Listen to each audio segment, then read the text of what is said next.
Zone and praise team today. Thank you. Leslie, was that your idea? Yes. Okay.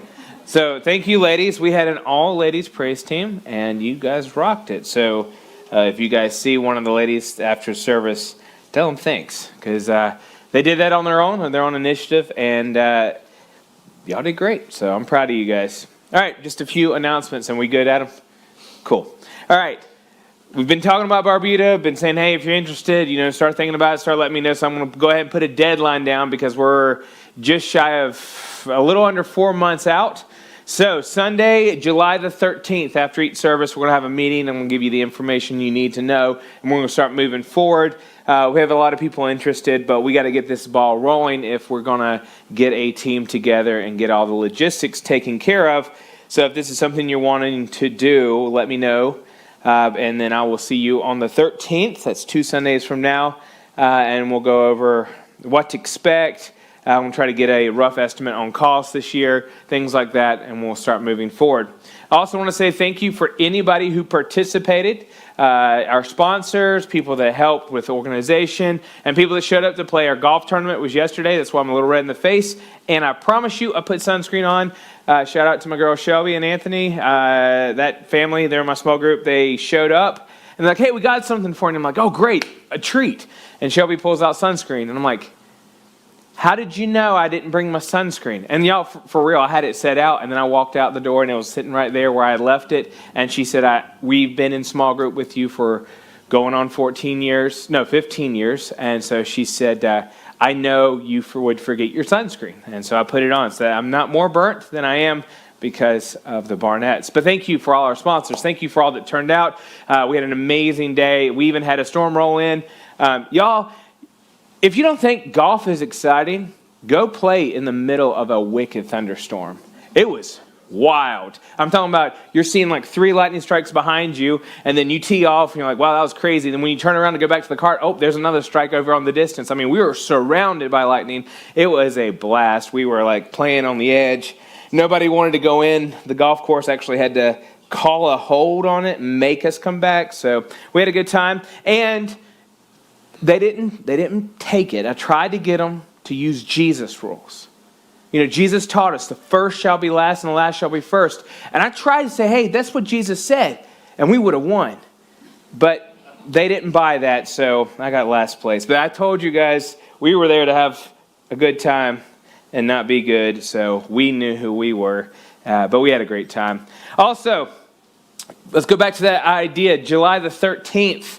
If you got a card saying that you're going to help us with our VBS supplies, we need them by the 13th. So you got 2 more weeks to bring back what you got. And can I tell them, Tasha, what happened? Okay. So Tasha opened her spreadsheet that had everybody, all the stuff down, and it had deleted. So we don't have a record of what your number stands for. So we really need your help to make sure that you know what you're keep your card, it tells you what you're bringing, and then bring it by the 13th, and then we'll gather it all together there. All right, last but not least, I forgot to mention it last week, and you may have noticed. Did anybody notice what changed last week in my surroundings that we didn't talk about? What is it? Oh, communion. Yes, that's this week. But last week, it happened last week. We lost some bricks, y'all. I did some calculating to see where we stood, and I'm like, oh, I need to take 7 bricks off. 7. So we're now on another 7, and I had to stop going down because around where that line is and where it says phase 1 complete, I don't want to give you false hope yet. So we're going to start breaking it up from the bottom. But, y'all, that was an 18-month plan, and we're like 6 months in, and that's more than halfway done. So I'm really excited about what's going on. And but I wanted to bring that to your attention so you guys can get excited about that. And we're still moving forward, and it's like an onion. The more you peel, the more layers you find. As we move forward with this project, the more I realize how much you have to get put together for that project. So there's a lot happening behind the scenes, but it is happening. So we'll just keep you abreast as things pop up. That's all I got. I'm not going to point them out because they may not be comfortable with it, but some people who are family members of someone who goes here decided to come all the way down from Pennsylvania to help us with the golf tournament. So thank you guys for being here. I'm not going to look directly at you. I don't want to put you on the spot. But thanks for helping us with the golf tournament. All right, that's all I got. Let's kick in to today's topic. So where are we now? We are in Hebrews chapter. Well, Jeff, you and I are in 11. Everybody else is trying to figure out what time it is. We're in Hebrews chapter 11. Okay, we're awake now. And we've been walking through what is colloquially called the Hall of Faith. And so Hebrews 11, and we're going to see this here in a little bit. We're going to go back to it just for a refresher, but it starts out by defining for us what faith is. And then it says something along the lines of, by this our ancestors were approved. So he's basically making a thesis argument. He sets down a thesis. This is faith, and this is what it produced. And now he's showing us examples to prove his point. And we've been walking through these stories from the ancestors of the Jewish people. Because remember, this book is written to the what? Yes, some of you got it, the Hebrews. That's the name of the book. So he's saying, hey, these are your ancestors. These are the stories you know. This is why faith is what it is. It proves it. And we've been walking through it. And today, we're getting on a topic about children, kind of. You'll see. But when I think of kids, I think about, kids are a blessing most of the time. When they're not giving you grief, when they've turned into teenagers, or they're crying through the night in those stages. Can I get an amen from my parents? You know you've been there. Or when they get a stomach bug and you can't keep them in anything clean. You know what? I'm getting PTSD from that. Sometime have me tell you a story. It is not for stage. Let's just move on, okay? Look, kids are great, except for in those moments. And even then, they're great. You're just like, whew. But when you're not in the middle of something terrible, we often think about our kids with overwhelming fondness. Like, I can't tell you how many times I've used my daughter Alex as an example for a sermon. And I'll write it, no problem. I'll practice my sermon, no problem. I get up here to talk about it, and I get choked up. Like, I guess that's what being a girl dad is all about. Like, right, Darren? Girl dad, yeah. Yeah, he knows. But one of the wonders about raising kids is that you get to teach them. Like my wife, that's one of her favorite things about being a mother. She thrives teaching. God made her to be a teacher, and he made her to be a homeschool mom. She is excellent at it. It's really cool to be able to take this little person and teach them things. Now, I know for my homeschool moms out there, or just my parents in general, in the moment, it doesn't feel easy. It doesn't feel easy. It feels like you're trying to teach math to a brick wall. It's like you're trying to teach a kid how to tie their shoes the umpteenth million time, and then they put their shoes on backwards. And it's like you got to go back to square one, right? I know in the moment it doesn't feel easy, but when you look back, you'll realize, oh my goodness, look at all these things my kids have learned. Tying their shoes, speaking, reading, writing, walking, brushing their teeth, feeding themselves. When you really ponder it, it feels like a miracle that this tiny little squirmy, squishy thing you brought home has become this little person with their own personality and intelligence. It's wild. In fact, we find they start sharing interests that we have. For instance, we use my daughter's example. I heard her described once as having her mother's personality and attitude with my interests, meaning she's strong-willed and sassy, but she likes Pokemon. And that's that's a good description of my daughter. And it's crazy how that happens because my wife and I didn't sit down and say, hey, we're going to have kids. What do you want in your kid? In custom order, BK style. Burger King, have it your way. We didn't sit down and custom make Alex. We didn't get to pick and choose what she likes and what she didn't like. God gave us a daughter, and then guess what? She has shared interest and behaviors. It's because, or take a nap to the calming sound of the lapping waves. But y'all, first off, golf tournament can tell you, my ginger self, I don't do well in the sun, so I'm chasing shade more often than not. And second, let me be honest, I get bored fast. Just trying to sit on the beach. Like, oh, please, no. Let's do something exciting. Let's do something adventurous, or let's go into the air conditioning, right? I don't want to just sit. Like, now, if you give me a rod and you say, go stand in the water with a rod in your hands, then I'll stay there for hours. Even if it doesn't look like the fish are biting. It's like, give me like one good bite every 45 minutes to an hour. It doesn't have to be hot and heavy. Just a little bit, just to keep my interest peaked. I'll be there all day. But if I want to sit and read a book or try to take a nap, no, thank you. And why am I that way? It's because it's something I picked up from my father, because he's that way. All kids do it. All kids do it. They learn from their parents. Even the bad stuff. It's humorous looking back. I won't tell too many stories because I don't want to implicate what we have done behind closed doors that made my daughter reflect. But we find that sometimes it's our bad behaviors that they reflect back to us as well. So they do get our good qualities, but more often than not, they get our bad qualities. In fact, one of the most humbling things that I have ever been told by my wife was when we were in the middle of a good old-fashioned, we'll call it a disagreement, right?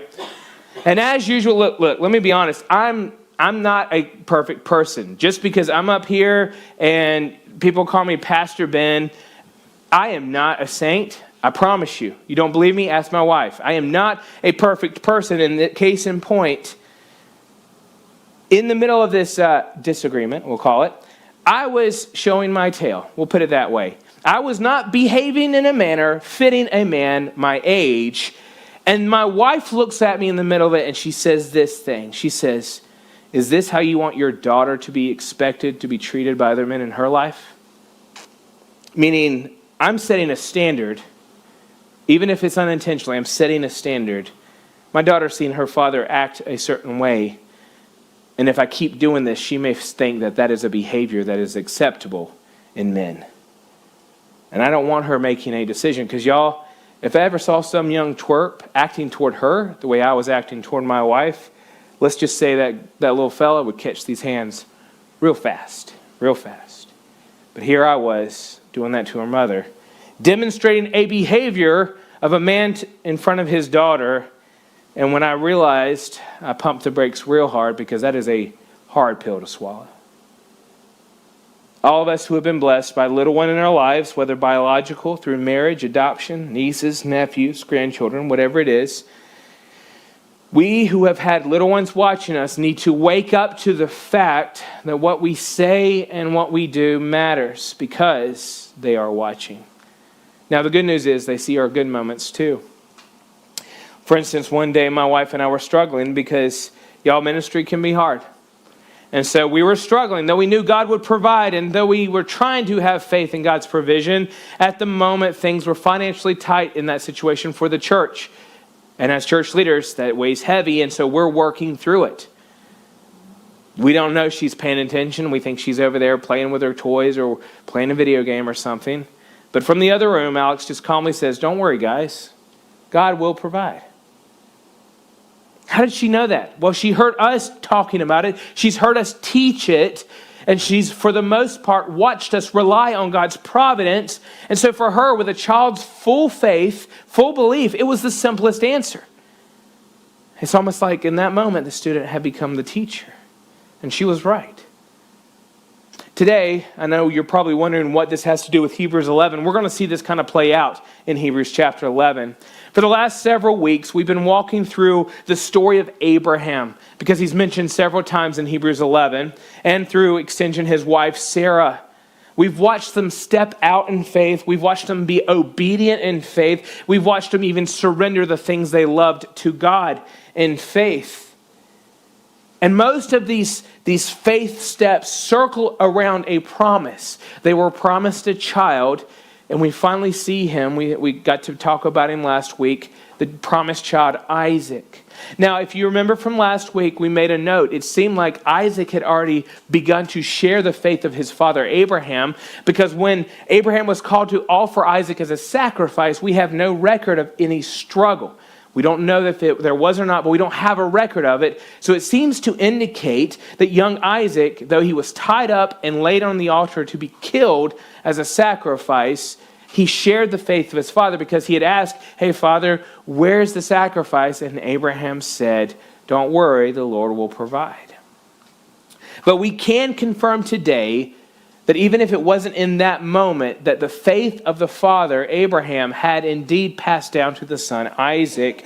In fact, look with me if you would, Hebrews 11, verse 20. This is our verse for today from Hebrews 11. It says, "It was by faith that Isaac promised blessings for the future to his sons, Jacob and Esau." That's all we get about Isaac's life. Why does it say that? Look at it again. It was by faith that Isaac what? Promised blessings for the future of his sons, Jacob and Esau. Now, let me help you see what this is telling us. Let's look back a few verses, something we looked at a few weeks ago.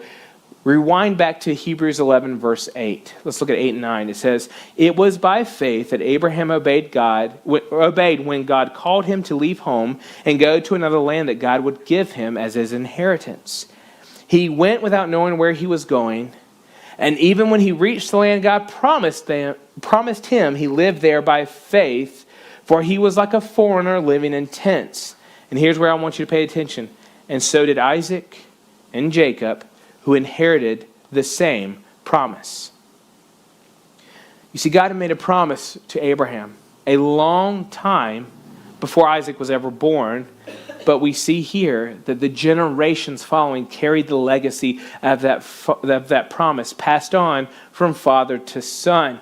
Because you see, it shows us that Abraham, though he was promised an inheritance for his descendants, that his descendants would become a mighty nation, he never got to see those things fulfilled. Though he lived in the land God had promised him, it was not yet his. And so it says he lived like a foreigner. And so that was passed on to his son Isaac, which got passed on to his son Jacob.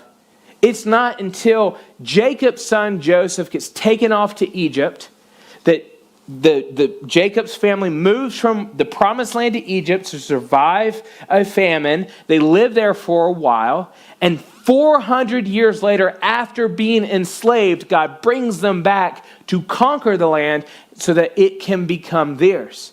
400 years plus, Abraham got a promise.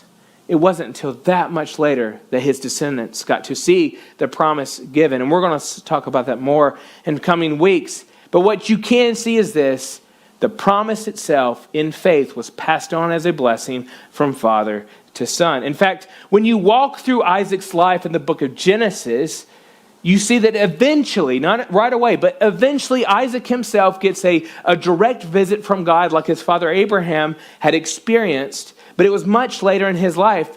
But before he ever gets that personal visit from God, if you read through Genesis, what you'll see is Isaac still demonstrated the same behaviors that Abraham displayed. He still worshiped God. He prays to God when help is needed, even though he's never had a personal visit or revelation from God. Because what we see is Isaac is demonstrating the behaviors that his father Abraham had displayed. And Abraham didn't send Isaac to youth group to learn this.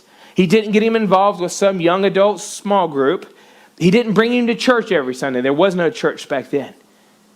And like we just saw, Isaac didn't even learn it directly from God. No, it was given to him, passed on by his father. And we see this same thing happening time and time again since Adam. If you rewind history all the way back to Adam, from Adam on, you see this happening. Because God taught Adam. Why? Because he was the first man ever created. So it's just he and God. So God tells him everything he needs to know. But after that, we see Adam's son Abel offering a sacrifice that's pleasing to God. But Abel doesn't get a personal visit from God saying, okay, this is what I taught your father. Now I'm going to be your tutor. This is how you do it. No, God didn't do that. How did Abel learn? It's because his father passed it on to him. And that's what I want you to see today in our study, that faith, part of it, has to be passed on to our offspring, to others. Now, let me get on a small rabbit trail here. Don't get it twisted. Saying, oh, pass on your faith doesn't mean pass on your religion. Because we often substitute the word faith when we are talking about religion. Like, oh, he's a man of faith. Not that he shows faith, but he's someone who's a Christian. Or this person's on their faith journey. No, we're not talking about like they're struggling with their faith. They just are a religious person. We often use that term. But in reality, what we're going to see over and over again is faith isn't religion. Now, our belief system is absolutely tied very closely to the aspect of faith, but by itself, you don't need to think of faith as a religion. Because let's look back. Let's do some review. Let's go back to Hebrews 11:1. What is faith? Well, Hebrews 11:1 tells us, it says, faith is the reality of what is hoped for, the proof of what is not seen. What we get from this is faith is a thing. It's a noun. Now, we often demonstrate our faith through action. James tells us faith without works is dead. So he says, what good is it if you say you have faith if you don't show it? So faith is demonstrated through action. And so in a sense, action is closely tied to faith, like a verb. But at its most basic form, it's a noun. It's a thing. It's a substance. It is how we link the things that we experience and we know exist, but we cannot see, taste, feel, touch, or measure, but we know they are real. It's how we link to those things. Look at what Hebrews 11:3 says. By faith we understand the entire universe was formed at God's command.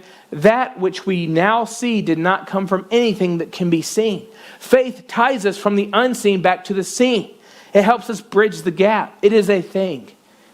We see this in Abraham. Abraham believed God, and so he acted in faith. But God called him out of something, but Abraham didn't see the future. Abraham wasn't a psychic. He couldn't see what was coming.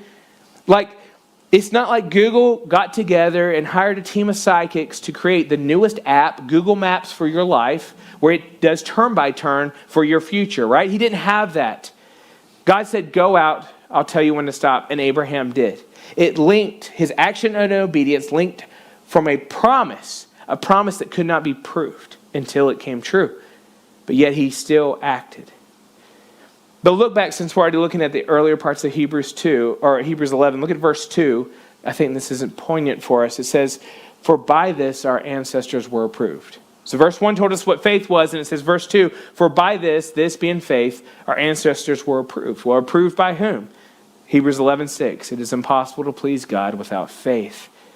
Our ancestors, more specifically the Hebrew ancestors here, it says they were approved by God because of their faith. All right. That was a mini rabbit trail to help us get our minds wrapped around faith. And so let's go back to this idea. Faith is something to be passed on. It's a thing. Because what good is it that you have faith in your life, faith to the point that you believe God does great things, faith to the point that you will act in obedience when it seems foolish, faith to the point when you will walk into the unknown with confidence? What good is that if it dies with you? Because you see, though faith is meant to be demonstrated, and people can learn by observing us, we should also teach it to people. We've talked about it before, the Great Commission.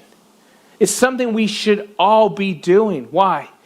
Because growth happens for the kingdom at an exponential rate. We won't get into what that means.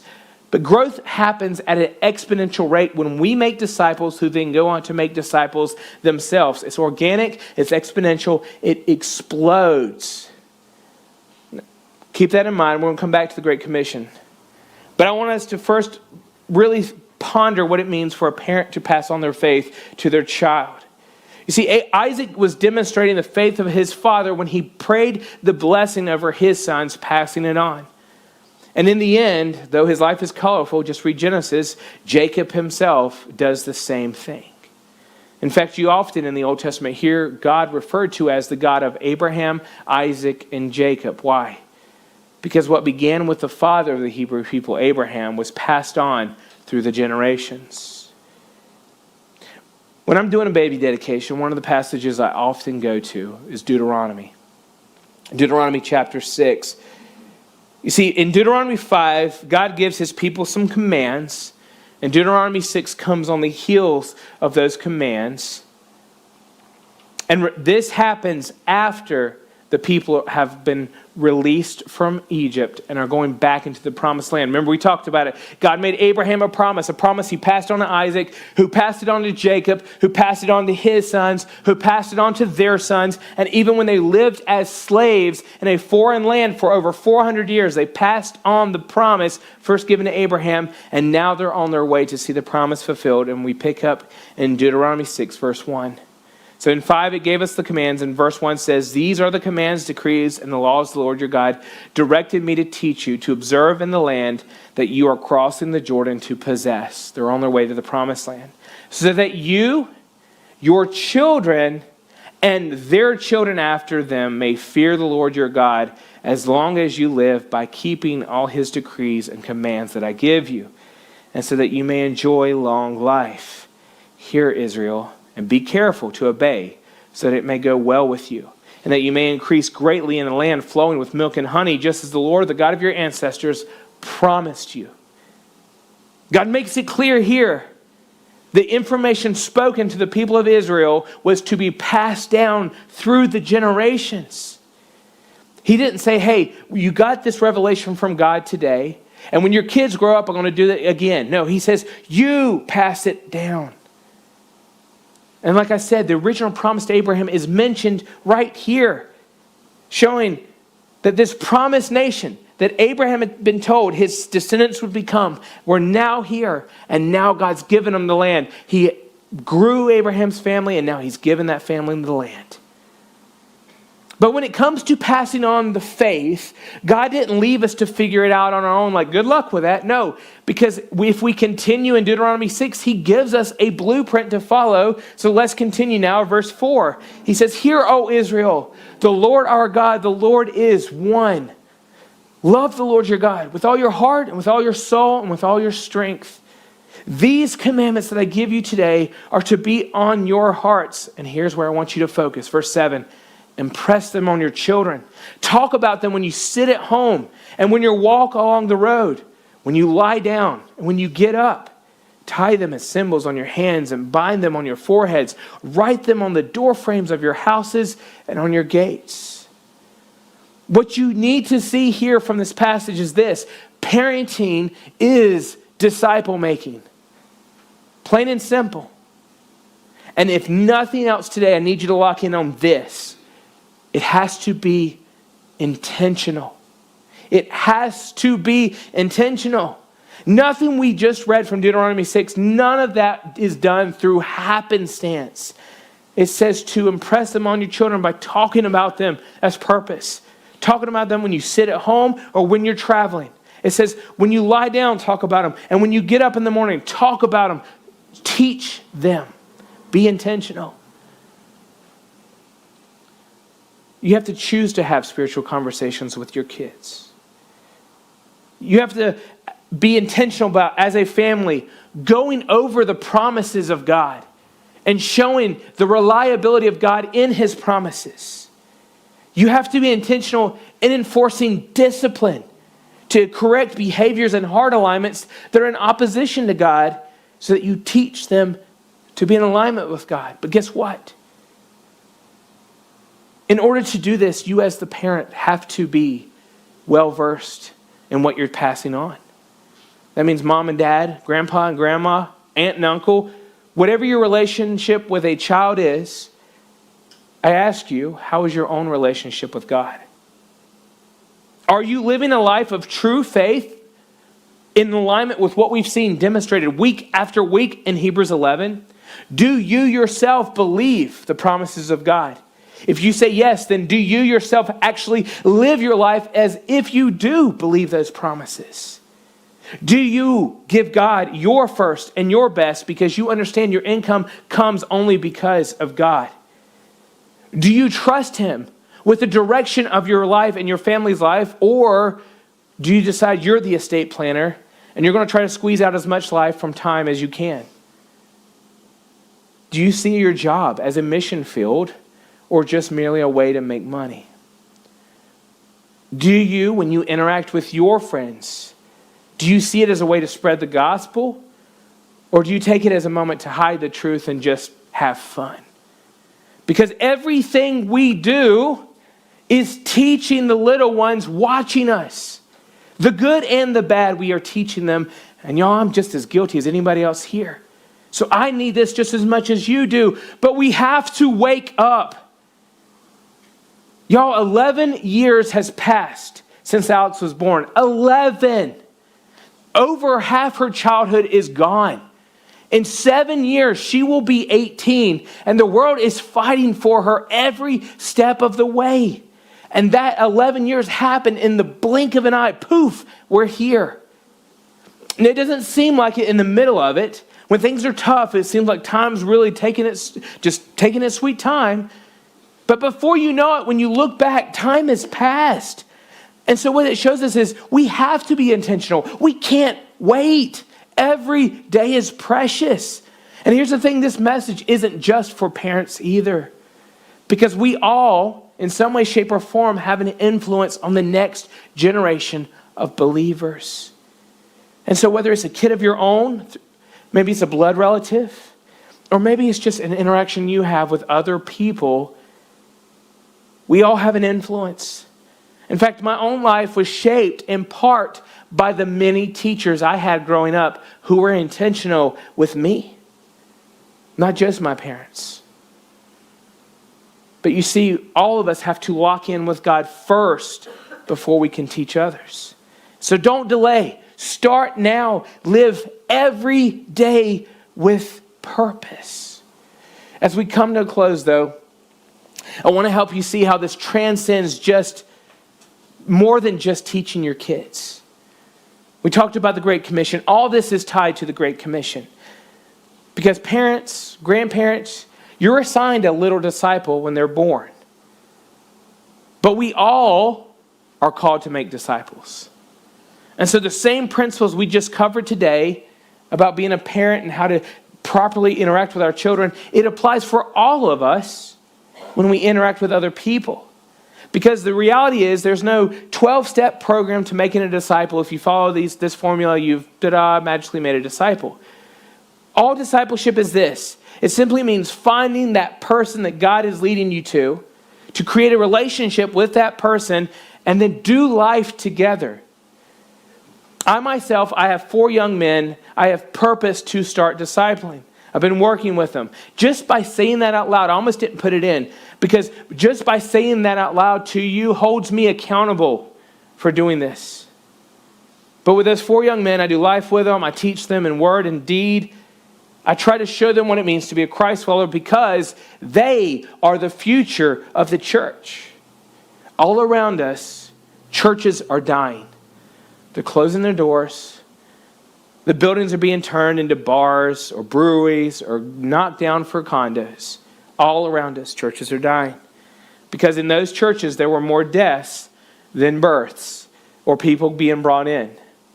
Their numbers weren't being increased. It was being decreased until they shut down. Because any church that doesn't continue to have growth over time will eventually die, ours included. But the reality is church leaders can't do it on their own. It never was intended for church leadership to do it by themselves. Though we've seen it a million times, look at 1,000,001, Matthew 28. In Matthew 28, these are the words of Jesus. He says this, verse 19, "Therefore go and make disciples of all nations, baptizing them in the name of the Father and the Son and the Holy Spirit. Teach these new disciples to obey all the commands I have given you."